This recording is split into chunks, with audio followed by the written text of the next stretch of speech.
Ever feel like experimenting with pour painting is sometimes stressful? Like it costs too much or wastes too much just to get a painting you don't even like? Well, here are 5 tips to ease that stress so you can start having fun. Okay, number 1, the squeeze trick. When it seems like your tube of paint is empty, we're going to do the squeeze trick. So you're going to press the tube of paint against the edge of the table, and one hand is pressed firmly on top of the tube and pressing towards that edge, and then the other hand is going to be pulling the tube down, so we're literally squeegeeing all of the paint to the top. I like to get as much as I can out of the tubes. That way it feels like this painting has less pressure because it almost feels like I'm getting free paint because it's the very last scraps out of the tubes. And speaking of last scraps, that brings me to number 2.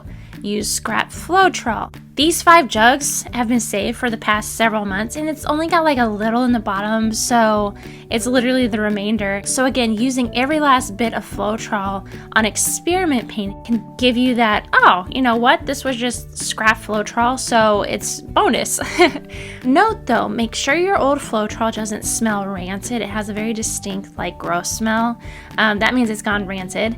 And also use cheesecloth or pantyhose with a rubber band wrapped around the opening so it can filter out any lumps, because older Floetrol can get, kind of lumpy.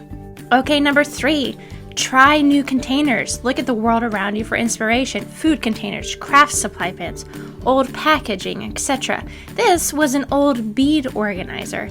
I dumped all the beads in a tub so I could use this to experiment to pour with. Each row had 6 cubes in it, and it instantly made me think of a rainbow. Anyways, containers in the world around you can inspire your next experiment and just make the whole thing a lot of fun. And then number 4, when all else fails, just swipe. So this container was a lot trickier than I was expecting in the actual pouring motion.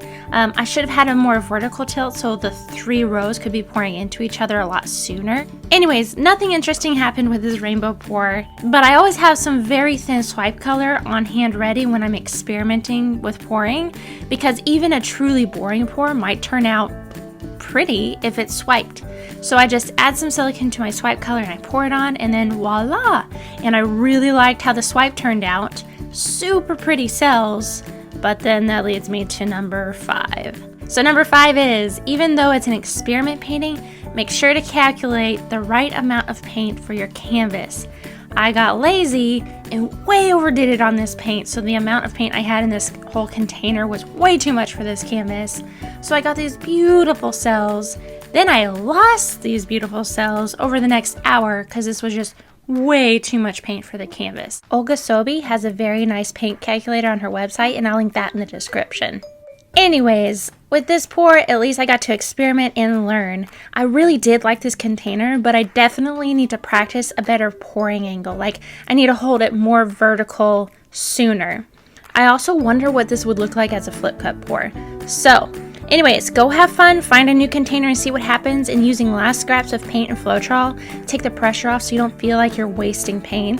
And the swipe technique is always a good backup to save a painting. So there you have it, 5 tips to making experimenting less stressful.